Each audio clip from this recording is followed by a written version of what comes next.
En esta ocasión, ya siguiendo precisamente con la cuestión de la Trinidad, en los textos apostólicos, en los padres de la Iglesia, llega el turno a San Agustín. Digamos que en este sentido es como muy importante y muy representativo, porque él va a definir muchas cosas con respecto a la Trinidad que se han seguido, digamos, conservando, manteniendo e incluso también profundizando y enriqueciendo. Entonces, por ahí del año 400, Agustín tenía o andaba por los 46 años de edad.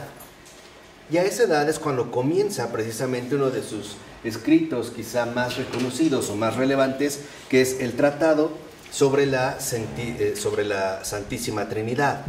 Y finalmente lo va a publicar en el año 416. Esto involucra que tardó más o menos 16 años en escribir este tratado. Y lo que busca Agustín, lo que busca en este caso San Agustín, es exponer la fe católica con respecto a la Trinidad. Ese es, digamos, como el propósito de este tratado, exponer cuál es la fe católica con respecto al misterio trinitario. Y esto también se comprende porque era un momento en el cual había muchísimas herejías y por lo tanto había muchos errores que habían ido ganando terreno poco a poco.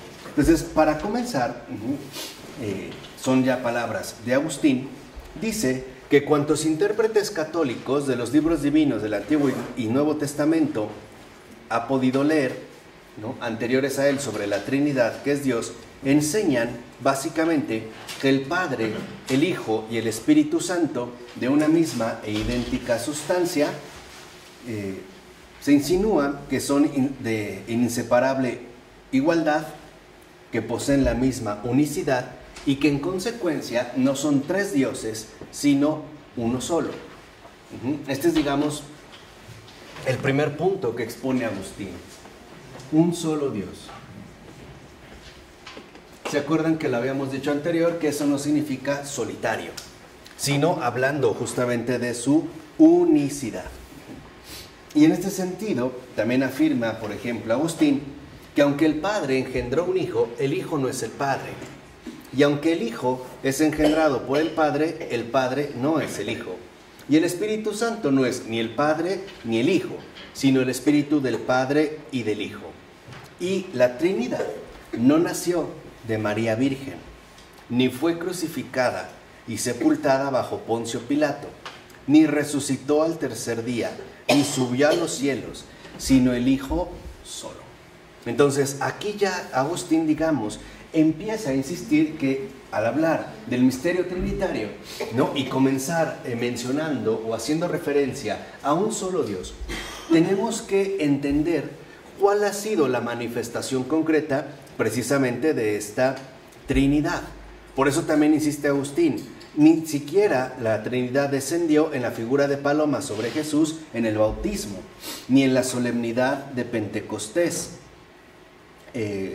entre vientos huracanados, ¿no?, que viene a posarse sobre lenguas de fuego en los apóstoles. No, dice, más bien, por ejemplo, no dijo la Trinidad desde el cielo, tú eres mi Hijo, cuando Jesús fue bautizado por Juan, o en el monte cuando estaba en la montaña, sino que era solamente la voz del Padre, que habla a su Hijo. Si bien el Padre, el Hijo y el Espíritu Santo son inseparables en su esencia y en sus operaciones. Dice, y esa es pues mi fe. Esa es la fe católica. O sea, en principio se vuelve a afirmar que hay un solo Dios y tres personas. ¿Qué quiere decir? Que en este sentido, entonces, la Trinidad apela a la noción concreta de un solo Dios y tres personas como una realidad viviente que uno está llamado a contemplar en sus respectivas manifestaciones.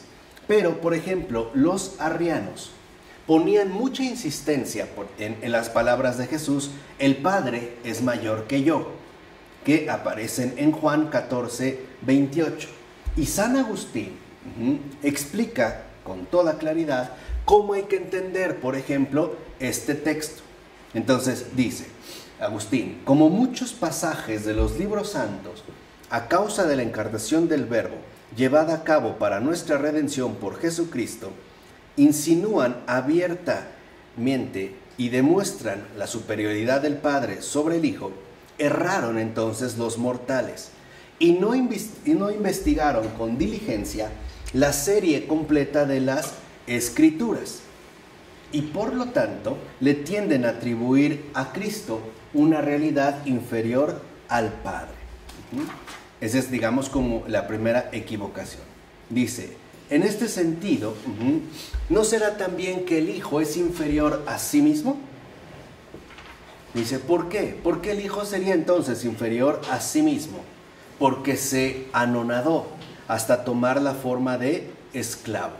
Dice, pero a pesar de que se viste la forma de esclavo, no pierde la forma de Dios. En pocas palabras, toma la forma de siervo, pero conserva su forma divina, porque siempre es el Hijo. Aunque se haya hecho hombre, este es, digamos, el primer planteamiento de Agustín contra los arrianos, es que aunque el Hijo se haya hecho hombre, no por eso ha dejado de ser Hijo. Sigue siendo el Hijo de Dios, ¿no? Que Él desciende y no pierde por eso su forma divina, ¿no? O sea, sigue siendo, en pocas palabras, Dios, y por lo tanto sigue siendo en su forma divina igual al Padre, y aparece como mediador entre Dios y los hombres. Entonces dice, ¿quién no ve que en su forma de Dios es superior a sí mismo y en su forma de esclavo es a sí mismo inferior? Dice, y con plena razón la Escritura afirma ambas cosas, que el Hijo es igual al Padre y que el Padre es mayor que el Hijo. No existe confusionismo alguno, y esta es, digamos, como la parte fundamental que Agustín expone en el caso del misterio trinitario. El problema es cuando nosotros incurrimos, vamos a ponerlo así, en el confusionismo. O sea, cuando confundimos la realidad de Dios a partir de nuestros propios criterios humanos o a partir de nuestras propias valoraciones humanas, de tal forma que este confusionismo precisamente es, digamos, la fuente principal de errores en las cuales solemos incurrir por no contemplar a la luz de la verdad este misterio. Entonces, insiste, por ejemplo, Agustín, cuando Jesús dice, cita Juan 7:16, mi doctrina no es mía, sino del que me envió, puede entenderse del Hijo en su forma de siervo, como lo dijo anteriormente en el libro. Dice, pero puede entenderse también del Hijo en su forma de Dios, del que ha nacido, o sea, del Padre, y es uno con el Padre. En su forma de Dios, no es una realidad el ser Hijo y otra el ser la vida, porque el Hijo es vida. Ni una cosa es ser Hijo y otra ser doctrina, porque Él es doctrina. Y así como las palabras dio vida al Hijo quieren significar que el Padre engendró al Hijo, que es vida, así cuando dice dio al Hijo la doctrina, da a entender que engendró al Hijo, que es doctrina. Entonces, lo que afirma Agustín es que en el caso de Cristo debemos entender a partir de la realidad concreta de cada una de las personas. ¿Qué es lo que está, por así decirlo, implicado en la cuestión del misterio trinitario? Porque estas tres personas que conforman un solo Dios se relacionan de manera definida, sin confusión.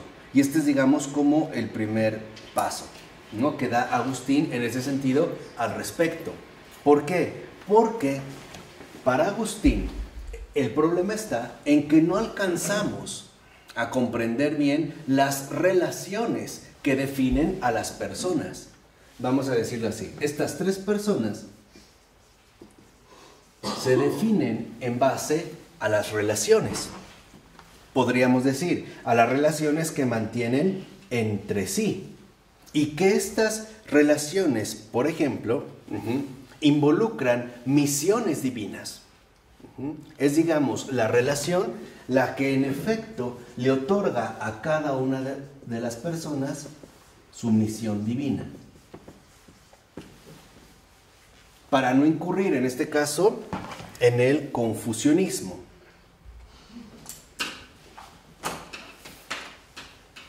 ¿Qué es lo que está diciendo en este sentido entonces Agustín?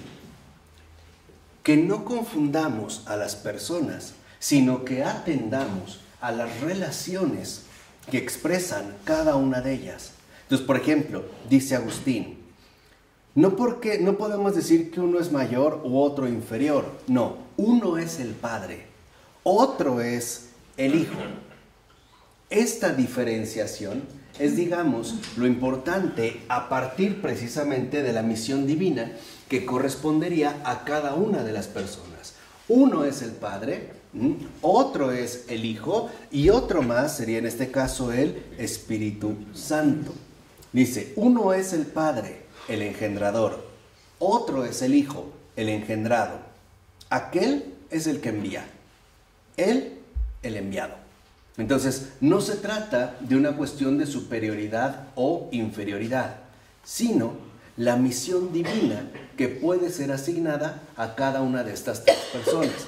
Y esto forma parte, por ejemplo, de la ortodoxia católica, ¿no? Al Padre se le suele designar en su relación de creador, al Hijo, ¿no?, en su relación dentro de la Trinidad de redentor, y al Espíritu Santo en su relación o misión de santificador.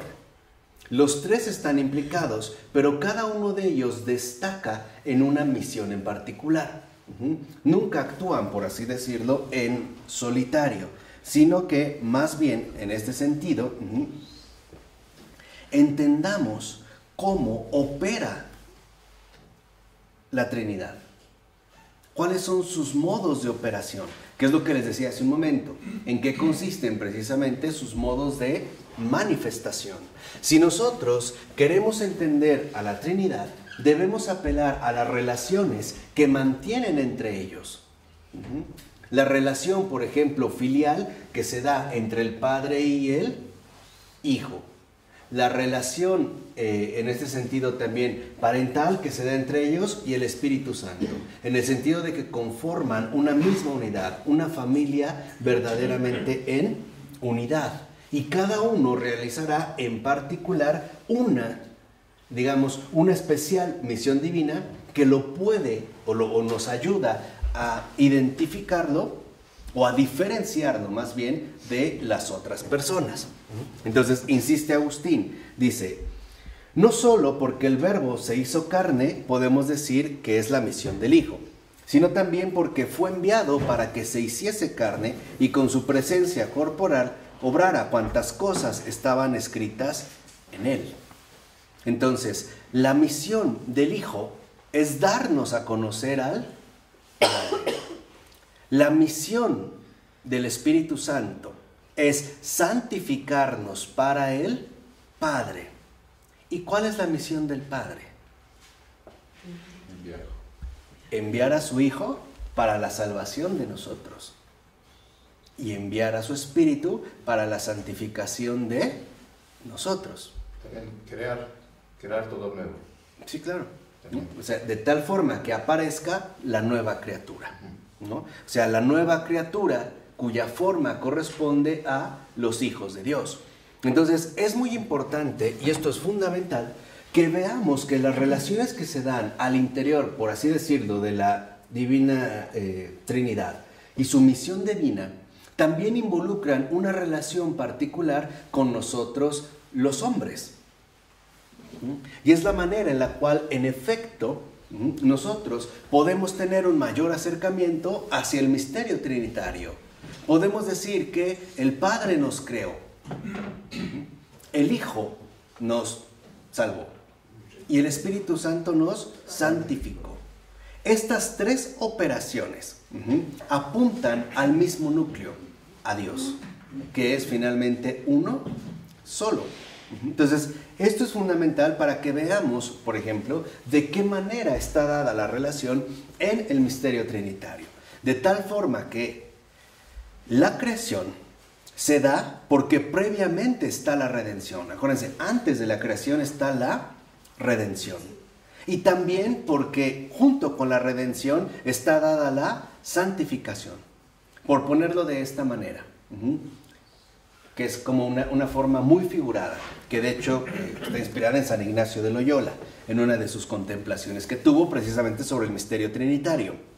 Él vio antes de la creación a la Santísima Trinidad como que estaban platicando entre los tres. Y pongamos que el Padre dijo, hagamos creación. Y en su omnisciencia, en su omnipotencia, en su absoluta sabiduría, se contemplaba la posibilidad del pecado y todo lo que implicaría. Y el Padre les dice, ¿lo hacemos? Y los dos dijeron, sí. ¿Seguros? O sea, ni siquiera hay que dudar. Sí. ¿Qué quiere decir? Que el Hijo es el sí eterno al Padre.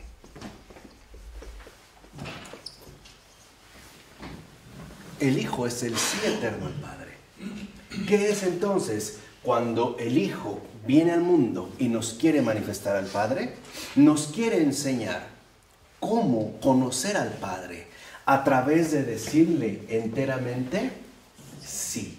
Por eso, cuando Jesús insiste tanto en el cumplimiento de la voluntad del Padre, a lo que se refiere es a que seamos como el Hijo auténtico, como el unigénito, como el Hijo de Dios, que es un sí eterno al Padre. Es un sí eterno porque es desde siempre y para siempre.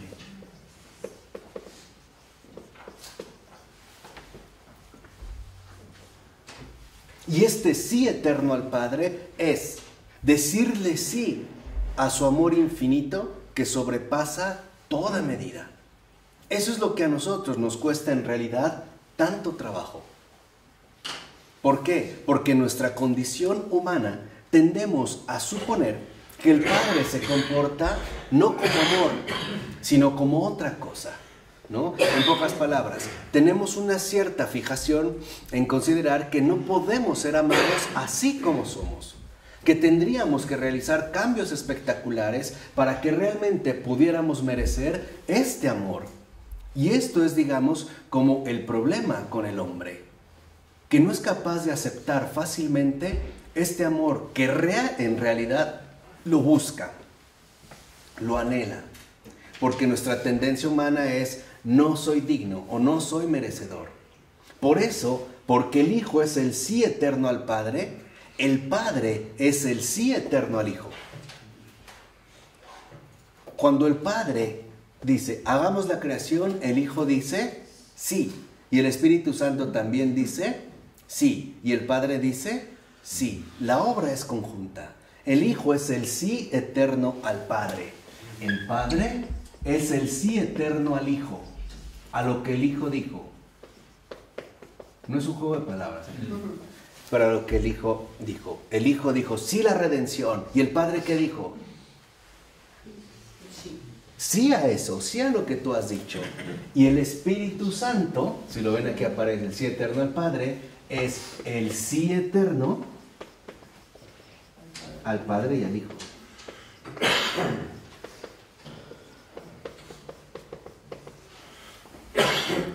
El Padre dice, sí creación, el Hijo, sí redención, el Espíritu Santo, sí santificación. Sí. ¿Por qué el Padre es más que yo? Cuando dice Jesús, el Padre es más grande que yo, lo hace en primer lugar como invitándonos a reconocer que nosotros en nuestra realidad humana somos criaturas. Esa es, digamos, como una primera colocación, que entendamos en qué relación nos vamos a colocar. Que aunque hemos sido adoptados como hijos de Dios y realmente somos hijos, no somos Dios. Somos criaturas. De aquí, justamente a lo que me refería en este sí, ¿no? Es que uno, entendamos y no olvidemos, vuelvo a insistir, las relaciones que se mantienen entre ellos. Y esto es también lo que otros padres de la iglesia nos habían dicho. No hay un momento, por así decirlo, en el que el Padre estuvo solo, solito. Y después ya vino el otro. Y finalmente después el otro. Porque nosotros lo queremos pensar desde el tiempo. Y no es así. Entendamos que no estamos abordando una cuestión netamente temporal. Si el Hijo también dice, el Padre es más grande que yo, es porque esto es el amor. Y el amor no se ve a sí mismo. El amor solo tiene ojos para el otro. Para el Padre, el más grande es el Hijo y el Espíritu. Para el Hijo, el más grande es el Padre y el Espíritu. Y para el Espíritu, los más grandes son ellos, no Él. El amor no tiene ojos para sí mismo, porque no están en una relación de desigualdad donde tuvieran que rendirse tributo forzado. Por ejemplo, donde él tuviera que reconocer que el otro es como una especie de jerarquía impuesta. No, es el reconocimiento vivo del amor que el otro es más grande que yo. Esa es la afirmación del amor. Nos está enseñando que si Dios es amor, es porque se reconoce en sí mismo a partir de las relaciones que mantiene en un sentido de superioridad ajena. En pocas palabras, en el amor el otro siempre es más grande. Siempre amas más a ti o a tu hija. A Dios. No, a ti o a tu hija. No, pues a mi hija. Amas más a tu hija que a ti mismo. Es lo mismo. Claro, por eso decía, siempre en el amor el otro es más grande. El otro es lo máximo. Por eso si lo ven en el caso de los hijos, para los hijos, los padres, al menos en principio, son lo máximo. Lo ven como lo máximo. ¿Por qué? Porque el amor no se ve a sí mismo. El amor no tiene ojos para sí mismo. El amor, literalmente, tiene en este sentido solamente su mirada puesta en aquel hacia el que dirige toda su atención. De tal forma que el Hijo siempre tiene puesta su atención en el Padre y en el Espíritu. Si le preguntáramos al Padre, ¿quién es el más grande de los tres? ¿Ustedes creen que diría, yo? No. No. No.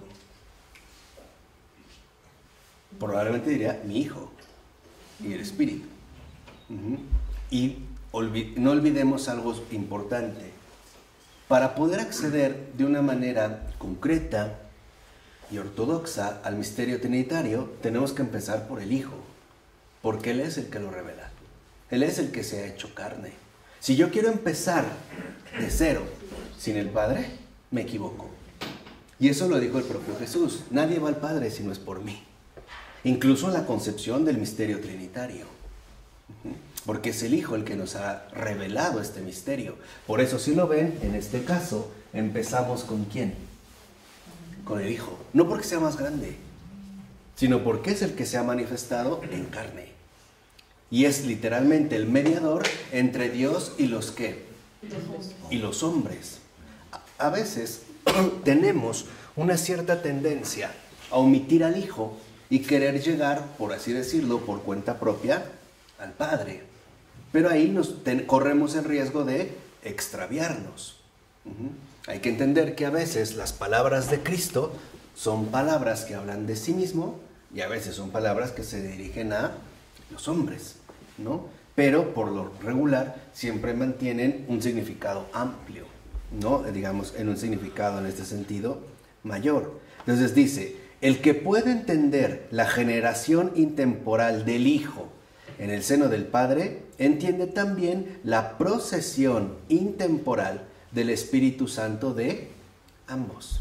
Entonces aquí lo que menciona Agustín son dos términos que los anteriores padres de la Iglesia habían también ya comentado: generación y procesión. Dice, quien pueda entender lo que el Hijo dice, como el Padre tiene vida en sí mismo, así dio al Hijo tener vida en sí mismo, no lo interprete como si el Padre diese la vida al Hijo que ya existía pero carecía de vida, sino que entienda que lo engendró fuera del tiempo, para que la vida que el Padre dio al Hijo, engendrándolo, sea coeterna a la vida del Padre, dador de la vida. Quien esto comprenda, vea cómo el Padre tiene en sí mismo el que de él proceda el Espíritu Santo. Así dio al Hijo el que él proceda del mismo Espíritu Santo, y ambos sin intervalo de tiempo. Entonces vemos cómo hay generación y hay procesión. Ahí es cuando entra la cuestión de las relaciones. ¿Cómo se relacionan mutuamente entre ellos tres? Entre el Padre y el Hijo se relacionan por generación.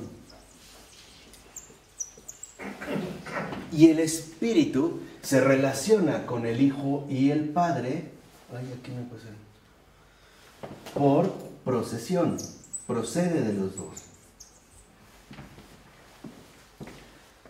Como es una cuestión intemporal, lo que estamos diciendo otra vez no es como si cronológicamente uno fuera primero, el Padre estaba solo, creó al Hijo y de los dos brotó el Espíritu.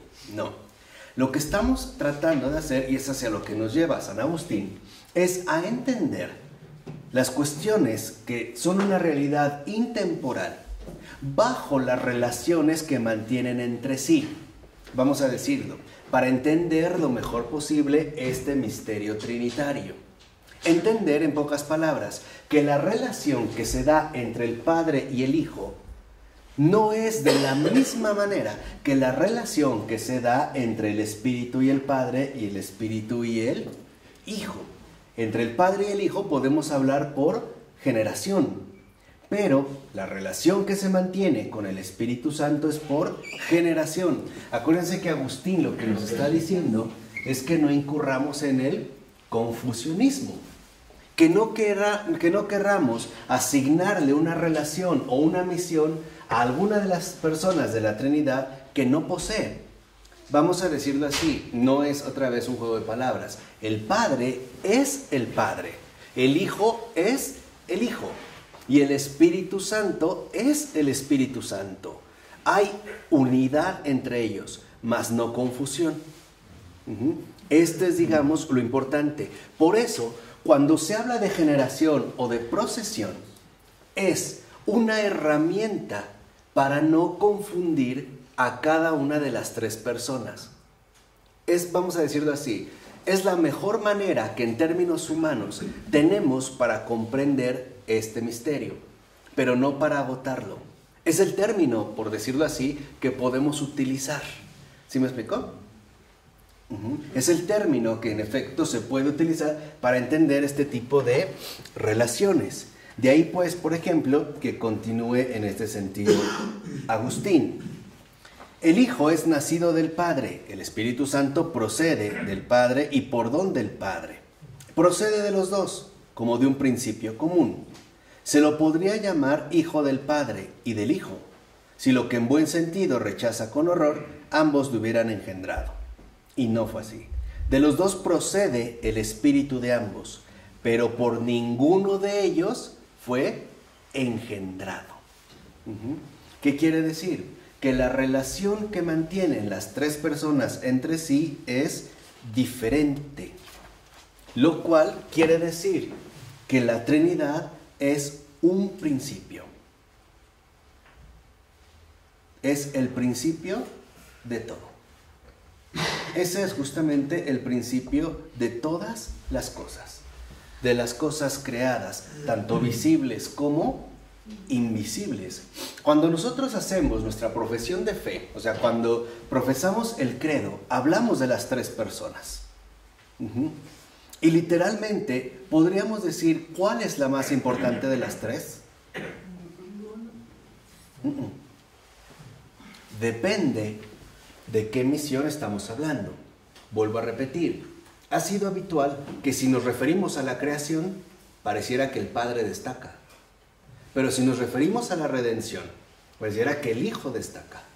Y si nos referimos a la santificación, pareciera que el Espíritu es el que destaca, o el que sobresale. ¿Por qué? Porque a final de cuentas, si uno ingresa por el Hijo, llega al Padre y al Espíritu. Y en el otro sentido igual. Si uno ingresa por el Espíritu, por ejemplo, llegará al Hijo y al Padre. O si ingresa por el Padre, llegará al Hijo y al Espíritu. Lo que sucede es que para ellos no hay alguien primero. A ver, entendámoslo de esta manera. En la Trinidad nadie dice yo. En la Trinidad es somos tres. ¿Se acuerdan que nos enseñó Pavel Florensky del infierno? Tres no son tres. Tres no son tres. Porque la Trinidad no dice soy yo, no dice soy uno. Lo que clama el principio de la Trinidad es somos tres. Hay un plural unificado, por decirlo de esta manera. Exacto. Pero este plural está unificado, somos tres. Si a alguien le preguntan, ¿quién eres? Somos tres. Un solo trono, una sola monarquía, un solo poder, una sola gloria, un solo ejercicio. Sí, por eso es un solo Dios. Sí, claro. ¿No? En ese sentido, ¿no? Si somos tres, un solo Dios. ¿Cómo llegaste a la conclusión que la Trinidad es el principio de todo? El principio de todas las cosas. Porque está este sí, que es el fundamento de todo lo existente. Tanto de los... fe, ¿no? ¿Ah? Es cuestión de fe. ¿Sí? O sea, no es razonable la pregunta de Ronnie. La conclusión es cuestión de fe. Nosotros creemos. ¿Cómo es cuestión de fe? La fe no es explicable. Es un don, el don de creer. Es una revelación interna. Pero la fe es un don de Dios, ¿no? Que es revelado en nosotros. Que no podemos explicar. Sí. No es una fórmula matemática. Llegar a una conclusión. Es que el Padre es el Logos, el Hijo es la verdad y el Espíritu Santo es la caridad. O sea, es uno solo. Sí, digamos que son formas que nosotros empleamos para no incurrir justamente en el confusionismo. Por ejemplo, vean, cuando habla, y otra vez vuelvo a insistir en el caso de Agustín, de las relaciones, bajo este esquema, ¿no? Dice, nacer es para el Hijo ser del Padre. Hay una pertenencia, hay una referencialidad. No soy yo, es Él. O sea, acuérdense, en esta relación no hay alguien que acapare todo, ¿no? El amor no tiene ojos para sí mismo. No hay una autorreferencialidad, ¿no? No hay un afán de autorrealización. No, más bien hay una transparencia, de tal manera que lo que siempre importa más es el otro. Entonces, para el Hijo, nacer es ser del Padre. Por el Padre fue engendrado. O sea, el Hijo se reconoce como Hijo por el Padre, no por sí mismo. Se reconoce por el Padre. Y ser enviado es conocer su procedencia del Padre. Para el Espíritu Santo, ser don de Dios es proceder del Padre. Ser enviado es reconocer que procede de Él. ¿Cómo se reconoce el Padre? Por el Hijo. El Padre sin Hijo no es Padre. El Hijo sin Padre no es Hijo. El Hijo y el Padre sin el Espíritu Santo no son uno. Por tener, digamos, como en esta línea. A eso es a lo que me refería con las relaciones, ¿no? Por así decirlo, ¿cuál es el gesto que expresa el misterio trinitario en el caso de las tres personas? Para el Hijo, lo más grande es el Padre. El Hijo dice, no soy yo, es Él. El Padre dice, no soy yo, es Él. De hecho dice, no soy yo, son ellos. Al final, por decirlo de esta manera, decir no soy yo, la conclusión es, somos tres. Por eso el infierno revienta diciendo, tres no es tres, soy yo. Esa es la gran diferencia. Para el infierno solo hay una cosa válida, soy yo, solo yo. Lo que afirma la Trinidad es, somos tres, un solo Dios. Somos tres. Estas tres personas, no involucra tres dioses, como que se hubieran reunido en un club de archi ultra élite. No. Dicen, somos tres, precisamente en el sentido de que conformamos el principio fundamental de todo lo existente. Todo lo que está en el principio es Dios. O lo podríamos mencionar también de esta manera. Solo Dios está en el principio. Está el Padre, está el Hijo y está el Espíritu Santo. Así que si nosotros, por ejemplo, escuchamos la voz de la Trinidad que afirma, somos tres.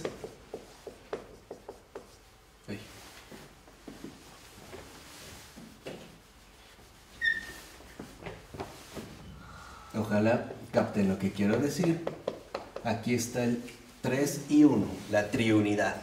Somos tres. ¿Quién es? Él. ¿Quién es? Él. ¿Quién es? ¿Quién es a Él? Él. ¿Quién es a Él? Él. ¿Sí me explico? Sí. Se señalan mutuamente. De tal manera que sin Él no hay Trinidad. Es creo la mejor manera en la que lo puedo explicar. ¿Se queda más o menos claro? Sí. Sí. Sí. ¿Más o menos se entendió? Sí. ¿No? En esta relación. ¿Qué quiere decir? Que no podemos, por ejemplo, tratar de extirpar a uno y arrancarlo de su unidad. Entonces la unidad, la creación es la unidad. Exacto. ¿A qué estamos llamados? A la unidad. A estar con Él, con los tres. Por eso, en nuestro, digamos, nuestro gesto más habitual, aunque quizá menos valorado, al persignarnos, por eso decimos en el nombre del Padre y del Hijo y del Espíritu Santo. Lo que queremos es estar con Él, con los tres.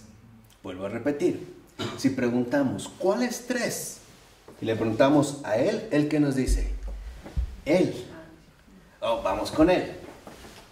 ¿Cuál Él? Él. Vamos con Él. ¿Cuál Él? Él. Somos tres. Él. Él es tres. Por eso cuando hablamos de Él, de Dios, hablamos de uno. Y cuando hablamos del Dios uno, Él, escuchamos, somos tres. Es uno y trino.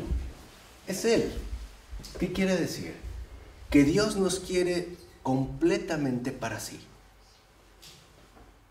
Él nos quiere para sí mismo, para sí mismo, para sí mismo. Nosotros fuimos creados para Él. Y el Él más completo, más concreto que tenemos es el Hijo, porque está encarnado. Si se acuerdan, ese es como el gesto, también muy bello, que realiza San Juan Bautista cuando Jesús va a recibir el bautismo de Juan.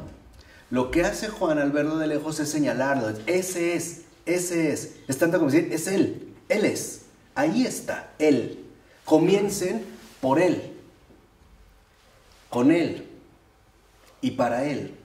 Por eso afirmamos en ¿qué dice la oración solemne de la celebración litúrgica? Por Cristo. ¿Con Él? Y en Él. Por Cristo. ¿No? Comencemos con Él, fíjense, en este, digamos, como misterio amplio. Él que es Dios, uno, Él es uno. Son tres. Decimos, por Cristo, por el Hijo, con Cristo, para llegar con Él a Él, de Él a Él. Y para llegar por Cristo, con Él a Él, y en Él, a Él. Esta es una línea, o sea, vamos a decirlo así, este es como, ¿cómo decir? Como el hecho de que remiten mutuamente al otro, a Él, no a sí mismos. Lo importante no es el aislamiento, no es lo que nosotros llamamos el egoísmo, o la autorrealización, o incluso el protagonismo. No es así. Para ellos, regionalmente, o sea, para decir somos tres, Él, este Dios, involucra en que vayamos paso a paso, especialmente a partir de el Hijo. Por eso San Agustín explica de esta manera cómo el Padre es Padre por tener un Hijo, y el Hijo es Hijo porque tiene un Padre. Y esto se refiere precisamente no a accidentes, sino más bien a que se trata de relaciones diversas, no de esencias distintas. Su manera, vamos a decirlo así, de comportarnos. Dice, cuando nosotros hablamos del Padre, del Hijo y del Espíritu Santo, no lo afirmamos según la sustancia, sino según las relaciones. Y una relación no es un accidente, aunque es mudable. El Hijo no es hijo por accidente. El Hijo es hijo porque Él es el Hijo. El Espíritu Santo no es un accidente. Algo así como que hay el Padre, el Hijo y brotó. No. Pasa un poco como con el nacimiento de un hijo. El nacimiento de un hijo no es un accidente, pero puede ser mudable. ¿En qué sentido? En el sentido de que puede darse de este modo o no. Pudiera, digamos, alcanzar la concepción o no alcanzarlo, pero no sería un accidente. En el caso, por ejemplo, de la Trinidad, lo importante es que nosotros nos demos cuenta que se trata del Dios viviente. Ahí está la vida, con toda la plenitud del ser infinito. Por eso va a afirmar Agustín que las relaciones de las personas divinas son comunicaciones de vida. Y por lo tanto, que en el caso de la Trinidad, lo que encontramos es el conocimiento y el amor. ¿A quién conoce el Hijo? A Él. ¿A quién ama el Hijo? A Él. ¿A quién conoce el Padre? Al Hijo. ¿A quién ama el Padre? No a sí mismo. ¿Sí lo ven? Como si fuera algo aislado. ¿Qué quiere decir? Que en este sentido, por ejemplo, lo que encontramos a través del misterio trinitario, ¿no? A través de las relaciones y la misión divina, es la dinámica viva del amor. Para el amor siempre hay otro más grande que yo, e infinitamente más grande que yo. Siempre hay otro. En este caso, como dijimos, es Él. Por eso dice Agustín, por ejemplo, el Padre, conociéndose, engendra al Hijo.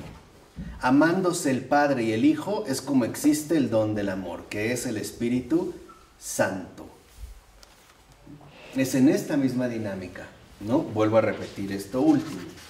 Dice Agustín, el Padre conociéndose engendra al Hijo. Amándose el Padre y el Hijo es como existe el don del amor, que es el Espíritu Santo. Dice, por lo cual también en este sentido el Espíritu Santo es Dios, permanece en ellos y en ese sentido con ellos. Así dice, por ejemplo, vean, el gemido es propio de las palomas y es gemido de amor. Escuchar lo que el apóstol dice. Y no nos cause entonces extrañeza que el Espíritu Santo haya querido mostrarse en forma de paloma. Dice San Pablo en la carta a los Romanos, capítulo 8, versículo 26. No sabemos pedir en la oración lo que nos conviene, mas el mismo Espíritu pide por nosotros con gemidos inefables. Dice, ¿cómo entonces se puede decir que el Espíritu gime? Siendo así que goza con el Padre y el Hijo de una perfecta y eterna felicidad. Porque el Espíritu Santo es Dios, como es Dios el Hijo y es Dios el Padre. He dicho 3 veces Dios, no 3 dioses. Es mejor decir 3 veces Dios que 3 dioses, ya que el Padre y el Hijo y el Espíritu Santo son un único Dios. El Espíritu Santo no gime, pues, en sí mismo, ni dentro de sí mismo en aquella Trinidad, en aquella eternidad. Gime en nosotros. Nos hace gemir. Nos insinúa con ese gemido que somos peregrinos. Y ese gemido es para enseñarnos a suspirar por la patria. Para enseñarnos a suspirar por la patria. Entonces, aquí hay otra relevancia fundamental. Él es para nosotros. ¿Y nosotros para quién somos? Para Él. El Espíritu Santo es ahora en lo que se concentra San Agustín. Es aquel que nos enseña con esos gemidos a anhelar la patria celeste. Neumático. Exactamente, ¿no? Anhelar. Anhelar la patria. Fíjense, el Padre quiere que lo conozcamos, el Hijo quiere que conozcamos al Padre y que conozcamos al Espíritu. El Padre quiere que amemos al Hijo y que amemos al Espíritu. Y el Espíritu Santo quiere, fíjense, que aceptemos al Hijo y aceptemos al Padre. Ninguno de los tres ve por sí mismo. Por eso es que mencionamos al inicio que no se trata de un Dios solitario. En la Trinidad no existe el sí mismo. No hay un yo aislado, autonomizado, desvinculado de todo lo demás. No existe un yo. Podemos decir que es un yo unido en el ser, porque no hay voluntad del Hijo que no es la voluntad del Padre, y no hay voluntad del Padre que no es la del Hijo. Entonces hay un yo pero unido, que no es dividido como el nuestro. Claro. No aislado, pues. Sí, no aislado, sí. Es un nosotros. Es lo que yo digo. Sí. O sea, sería como un nosotros, ¿no? O sea, exactamente, un yo nosotros. Un yo nosotros, ¿no? Es ese, digamos, ese nosotros que se conjuga en Dios mismo, ¿no? A la manera precisamente de una misma unidad. Ahora, decir que es Trinidad, Dios, no es decir que es triple. Otra vez, no es una cuestión enteramente numérica. Dice, por ejemplo, Agustín, Dios tiene multitud de nombres. Grande, bueno, sabio, feliz, veraz, y cuanto se pueda decir digno de Él. Pero su grandeza es su sabiduría, pues no es grande por su tamaño, sino por su virtud. Su bondad es su sabiduría y su grandeza, y su verdad es todo esto. Y allí no es una realidad el ser feliz y otra el ser grande, sabio, veraz o bueno, o simplemente el ser. Y por eso no debemos imaginarle triple. Aunque, dice Agustín, a decir verdad, ni siquiera se puede concebir cómo puede decirse el Padre solo o el Hijo solo. Porque el Padre siempre e inseparablemente está con su Hijo y éste con su Padre. No porque los dos sean Padre o los dos hijos, sino porque siempre están unidos, nunca distanciados. Entonces, decir que Dios es uno, no es decir que es uno en términos numéricos, sino que es uno en el sentido de sin distancias. Unido, ¿no? Unido. Claro. Es uno sin distancias. ¿Qué quiere decir? Plenamente unido. Es el mismo. No hay una distancia entre el Padre y el Hijo, entre el Hijo y el Espíritu, entre el Espíritu y el Padre. Es sin distancias. Están, digamos, los tres viven bajo la más perfecta unidad, que es justamente la unidad del amor. No hay distancia. Más bien hay una total entrega. ¿Qué es la Trinidad? La donación pura. Si queremos entender la Trinidad, debemos entender el don, la dinámica de la donación. Hay un donante, hay un donador y está el don. Y lo importante es que todo se da, todo se recibe. Aquí, en la dinámica del don, es que el amor mismo se da plenamente. Y el amor mismo se recibe plenamente. Plenamente. Esta es justamente la dinámica hacia la cual nos quiere conducir Jesús. Allá no hay miedo. En la donación del amor no hay miedo. No hay distancias. Ese es el sin distancias. No hay obstáculos. ¿Qué hay? Verdadera comunión. Esa es la comunión. Ese es verdaderamente el superar toda distancia y alcanzar la entrega absoluta. Esa es la entrega. El entregarse absolutamente por otro. y para otro. Cuando últimamente la filosofía contemporánea se definía al hombre como ser para, viene de inspiración trinitaria. Es la esencia misma de la vida. La vida es para darse, no para retenerse. Por eso el amor es más fuerte que la muerte, porque la muerte establece una distancia, algo aquí y algo que quedó allá.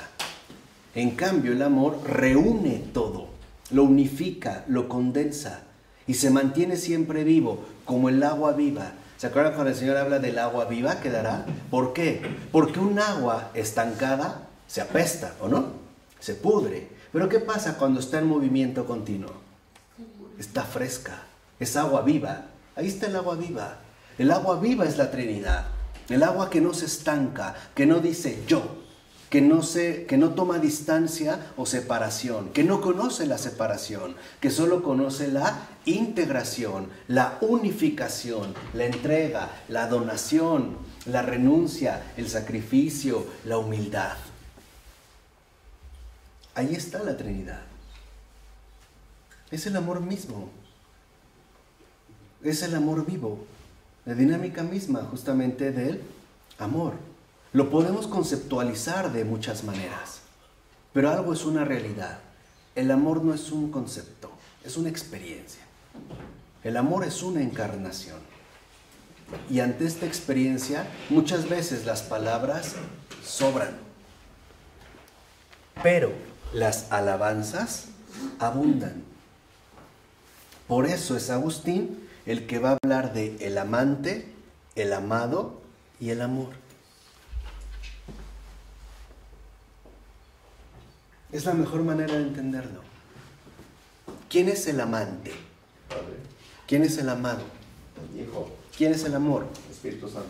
Ahí está. Porque muchas veces tendemos a querer captar la Trinidad bajo conceptos lógicos, que suenan bien, pero matan la viveza del amor. Porque estamos ante algo, digamos, como dijimos, ante el misterio importante. Entonces dice, lo que buscábamos era intentar expresar. Dice, por eso, ¿qué nos resta sino confesar que lo que hemos dicho son partos de la indigencia? Vean qué hermosa forma de hablar de Agustín. Partos de la indigencia. O sea, lo único que hemos podido mostrar es nuestra insuficiencia. Vamos a decirlo de esta manera. ¿Por qué no comprendemos tan fácilmente el misterio trinitario? Porque no amamos. No es porque no pensamos. ¿Pero crees que se comprende ese misterio o se vive? Pero es una comprensión vivencial, existencial. No podemos comprender a Dios. Dios es mucho más allá de nuestra comprensión humana. Somos criaturas y nuestra medida de comprender es muy chica. Santa Isabela de la Trinidad amó a la Trinidad, ¿no? Ni la misma Virgen María puede comprender la Trinidad. Claro. Es insondable. No, nosotros siempre crecemos más. Dios es el infinito. Claro. Sí podemos amarlo, vivir dentro de él, más nunca sondearlo. Sí, como agotarlo, ¿no? Como si fuera algo, digamos, un problema resuelto. Por eso, insiste Agustín, reconozcamos estos partos de indigencia. Y por eso también dice, quedémonos con la imagen del amante, el amado y el amor. Y bajo esta luz, intentemos contemplar qué caracteriza al amante, qué caracteriza al amado, qué caracteriza al amor. Conforme vayamos entendiendo al amante, al amado y al amor, podremos expresar, sí, son tres. Él. Es Él. Es Él. Ahí está justamente Él. De una manera, en este sentido, integral. De tal forma que, como lo dijimos hace un momento, queremos comprender mejor la Trinidad, pongámonos a amar. En espíritu y en verdad. Pongámonos realmente a contemplar al otro como otro, a contemplarlo como un don inmerecido que merece toda nuestra gratitud y toda nuestra admiración, al grado de que estemos convencidos de que cualquier persona es más grande y más importante que nosotros mismos, al grado de que lleguemos a la estructura de vida cristiana. Primero Él, después tú, al último yo, sin distancias, sin divisiones, en unidad, porque todos nosotros provenimos de un mismo Padre, hemos sido salvados por un mismo Hijo y estamos siendo santificados por un mismo Espíritu. Si la Trinidad dice somos tres, nosotros podemos afirmar y nosotros somos todos para ti. Somos para ti. Somos tres para ustedes y nosotros podemos responder, nosotros también somos para ti. En el nombre del Padre, del Hijo y del Espíritu Santo. Amén.